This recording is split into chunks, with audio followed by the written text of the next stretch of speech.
Well, one of the early things that I did when I returned from Australia to the United States, I worked with Assemblyman Sam Farr in California to get a bill to make paddling illegal in California. California was still paddling children at that time, and Mr. Farr worked with me, and I drafted legislation to ban paddling. And it took us a couple of years, and that bill finally was passed, and paddling became illegal in California schools. However, there's an important point to recognize. People who control students, teachers who control students, or adults who control children by one form of pain infliction, if that is denied them, they will shift gears and they'll find some alternative. And that happened in California. And I anticipated that. When I wrote the bill, I included language, I made the language general enough. I said that corporal punishment is the deliberate infliction of physical pain on a child. So if a person says, well, look, I'm not paddling him, or I didn't hit him, I just made him run laps in the hot sun, or I made him do push-ups until he couldn't do anymore, or I made him stand with his nose pressed against a spot on the blackboard and told him not to move until I gave the okay. Those are methods of pain infliction. They are corporal punishment. And even after the law was passed, there were schools that were making kids do push-ups, run laps as punishment, and they had to be called to account for it. They were violating the law. They didn't take it seriously. They had been doing this for so long that they simply didn't take it seriously. There was one, I remember I gave a talk once in Berkeley to a group of students, undergraduate students, and one of the students said to me at the end of my talk, she said, "Oh, but Mr. Riak, corporal punishment doesn't happen in the United States. I can't believe what you've been saying." And I said to her, well, where did you go to school? And she said, Berkeley. I said, well, Berkeley hasn't had corporal punishment in a long time. You didn't see it, and you assumed that it wasn't being done anywhere. But if you go across the city line to Emeryville, it's being done. In fact, Emeryville was doing corporal punishment after it became illegal. Someone had to, well, it was us, our organization. We pointed the finger and we said, hey, look, the law applies to you too. There's no corporal punishment. And they stopped. So the dynamics of corporal punishment are so strong that now, today, you actually do volunteer work in prisons to help those prisoners understand how they got where they're at in their behavior pattern. Some of the sweetest moments that I can remember were when I was doing work at California State Prison Folsom. I had a monthly session with inmates in the pre-release program. These are men who were imminently to be released, and they were taking courses, taking that program to learn a lot of the skills that they would need on the outside.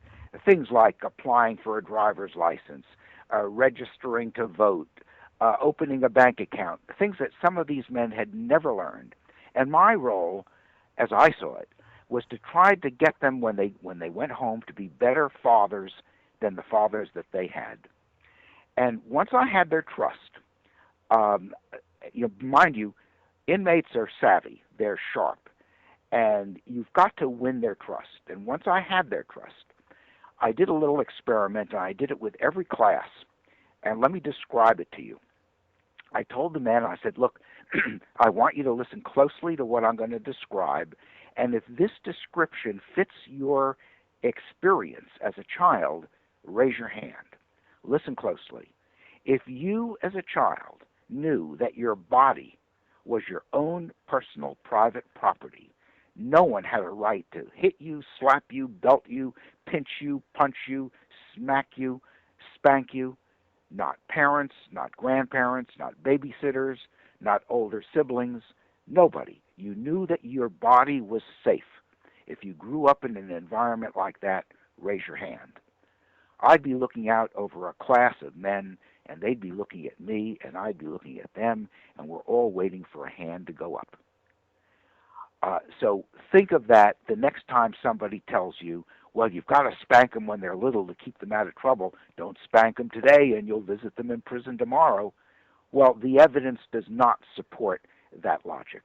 Just the opposite. Those early beatings set the stage for later problems, and I proved it over and over with the men in my classes at Folsom.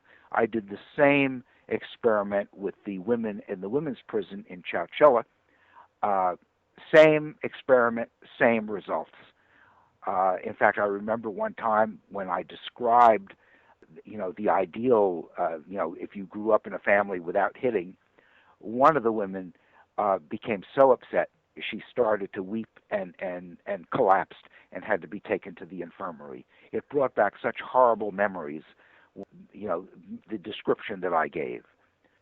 I would still be going to Folsom, except it's such a long drive, and I'm too old to get on the freeway for a 2-hour drive. I can't do that anymore.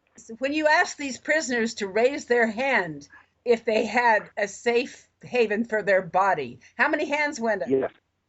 None. Nobody, not a hand went up. This was repeated time after time. No one qualified to be able to say, yes, I grew up in a family like that where I knew that no one could hurt me. Yeah, it's ironic how we teach a child don't hit by slapping them, right? Right, exactly. Yes, this will teach you not to bully your baby brother. Whack. And that's exactly what you're teaching. That when you're mad at somebody and they don't obey your commands, you can hurt them. And of course, this carries out. Actions speak louder than words ever will, and this Yes. is really a strong point here. And of course, when these young people, when they begin to date, when they marry, the way they treat their spouses, the way spouses treat each other, is largely a reflection of the examples that they saw when they were little. One of the things that today we're talking so much about bullying, and the newspapers are filled with articles about bullying. And it seems that almost every week we hear of a child committing suicide because of being harassed by bullies. And why don't we ask 3 questions that would give us the answer to this problem?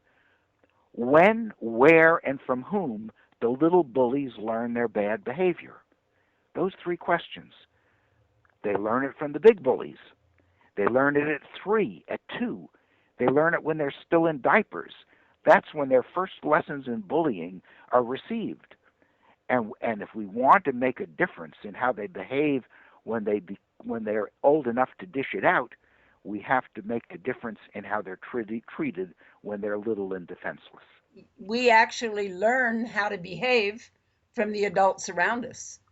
That's where we learn it when we're young. And all the people, of course, that includes the other kids and whatnot. But the truth of the matter is, we parent the way our parents did because that was our example. And if we had a bad example, we have to have the courage to break that cycle.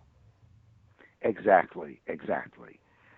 We have to, so many times parents will give me an example of a child's bad behavior.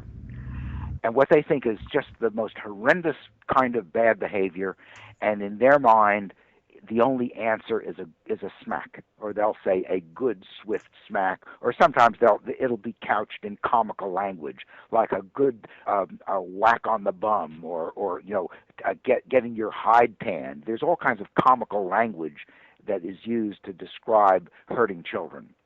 They said, well, what would you do if the child took his dish and turned it over and spilled the soup all over the table? What would you do, Mr. Riak?